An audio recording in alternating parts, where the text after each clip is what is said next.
Hello, I'm glad you're here. I'm Dr. Kimberly Garver, member of the Department of Radiology at Michigan Medicine. I'm here on behalf of my wonderful colleagues, Dr. Catherine Maturin, an outstanding leader in our department and in the field of radiology, and Dr. Amy Young from the Ross Business School and Center for Positive Organizations at the University of Michigan. We were fortunate to have 3 undergraduate students assist us in this project, which was funded by a grant from the Michigan Medicine Wellness Office. This is a series of 16 short 10-minute modules based on the seminal book by Dr. Kim Cameron entitled Positively Energizing Leadership. Dr. Kim Cameron is one of the 3 founders of the Center for Positive Organizations, which is trying to change the world of work into a more life-affirming, humane place, while at the same time producing often dramatically higher performance. We have one introductory module that shares the principles of what positive, energizing leadership is and what it can do. The next 15 modules discuss one leadership attribute that was found across many different industries to be empirically validated to improve workplace well-being and performance. The great news is that each of these attributes and behaviors are easily accessible, can be learned, are free, and require no additional staff or resources. Today, we will be discussing the 8th attribute, to listen actively and empathetically. Let's get started. Positively energizing leaders listen actively and empathetically. They're really listening to fully understand what the other person is saying and not to prepare their response. In contrast, the de-energizing leader dominates the conversation and continues to assert their own ideas rather than really, truly listening. Positively energizing leaders are sincere in their desire to fully understand what the other person is saying. They ask a lot of open-ended questions. They talk openly and honestly, and demonstrate humility in being open to feedback rather than getting defensive. It's not an easy thing to do. De-energizing leaders are too quick to jump in and give quick advice. They fail to give the full attention to the person who's speaking and may be or look distracted. They may also be insensitive to employees' personal issues. Learning how to listen actively with compassion, respect, and without judgment is an important skill to build psychological safety in the workplace. Dr. Amy Edmondson is really the pioneer in this work and discovered how psychological safety was critical for reducing errors and improving safety in a hospital setting. Amy Edmondson defines psychological safety as the shared belief held by members of a team that it's safe for risk-taking. It's the sense of confidence that the team will not embarrass, reject, or punish someone for speaking up.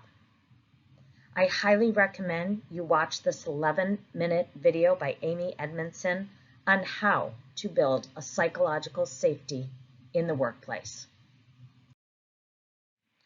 Promoting a culture of psychological safety does not mean you do not hold people accountable. If we look at psychological safety on the vertical dimension and accountability on the horizontal dimension, we see that there are 4 different zones that we can fall into.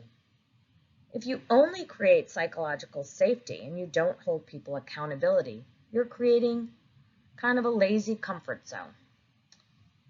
If you have neither psychological safety or accountability, then you have complete apathy.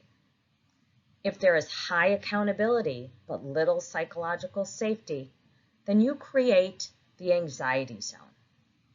But if you are able to create both psychological safety and accountability, then you can advance people into the learning zone, which is also the high performance zone.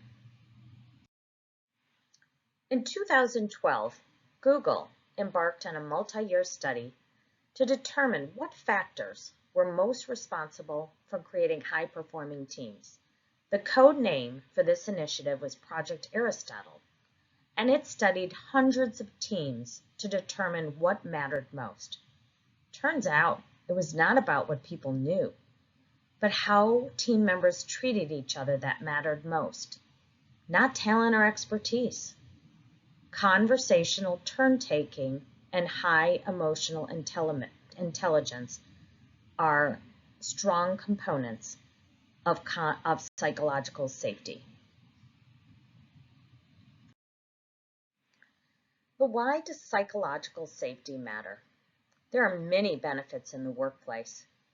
These benefits include increases in workplace and team effectiveness, increased cooperation, innovation, and creativity, improvement in quality and safety, enhanced employee engagement because people feel safe to speak their minds. It fosters an inclusive culture where everyone is appreciated and valued. It improves employee well-being, and it reduces turnover. So here are some practical tips and tricks on how to listen more actively. Be fully present without distractions and not focusing on how you're going to respond. Stop looking at your computer and your phone. Pay attention to the speaker's nonverbal cues, and remember, this accounts for at least 2/3 of communication. Manage your own verbal cues, such as eye contact, nodding your head in agreement, and having an open rather than a closed posture. Ask more open-ended questions to show you are interested and obtain more information. A simple one is, can you tell me more about that? Paraphrase, summarize, and reflect back to check for accuracy. Be patient, don't interrupt, and know the power of the pause. Withhold judgment on your face and in your words. This helps to make the conversation safer. So what are some practical tips and tricks to increase psychological safety in the workplace? Everyone should be practicing active listening. Encourage people to speak up and thank them for doing so, even when what you hear is not to your liking. Ask for specific feedback on how you, the leader, is doing, and model gratitude and appreciation for what you hear. Model curiosity. Ask many more questions. Frame your work as learning rather than performance, and build more trust in your team by sharing stories with each other. If you have time, break into small groups to discuss these questions over the next 15 to 20 minutes. Small groups are best kept at 4 to 6 people maximum.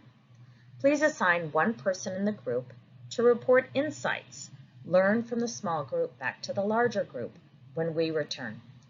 What did you learn that resonated with you? What did you learn that challenged or surprised you?